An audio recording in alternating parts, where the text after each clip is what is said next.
আসসালামু আলাইকুম। চলুন দেখি আজকে খাদিজা কি রান্না করছে। আমরা দেখি একটু। পাখিটা ডাকছে, খুব সুন্দর কিন্তু।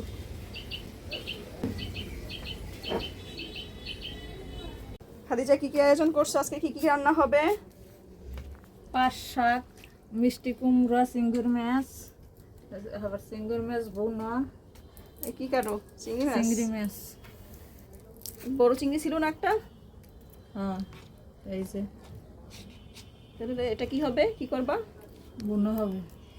ভুনা, তারপরে পাট শাক ভুনা, পাট শাক ভাজি আর কি, মিষ্টি কুমড়া রান্না।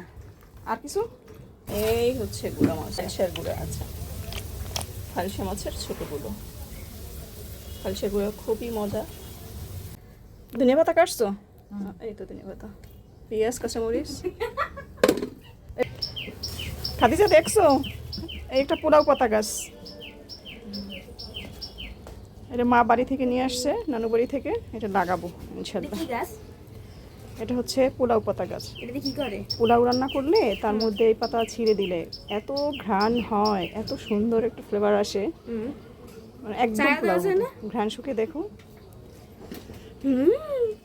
সেই না? হ্যাঁ সেই।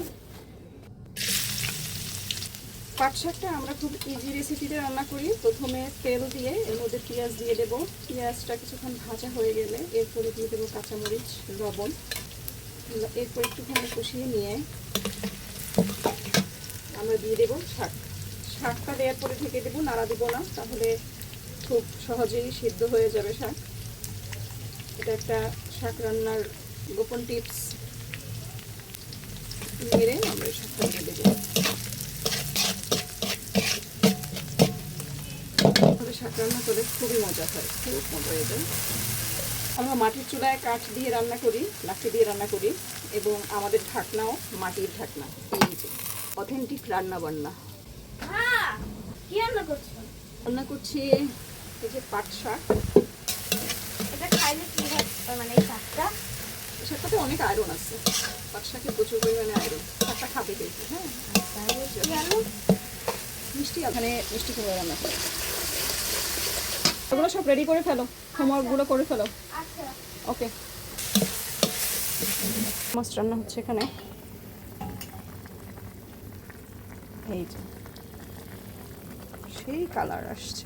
আচ্ছা, হতে থাকুক। চিংড়ি রান্না হচ্ছে এখানে। ওয়াও, সেই একটা কালার আসছে। তো এই ছিল আমাদের আজকের রান্না বান্না। আমাদের একটা রেসিপি কিন্তু চেঞ্জ হয়েছে, চিংড়ি মাছ ভুনা হয়নি, হয়েছে আলু দিয়ে চিংড়ি মাছ ঝোল।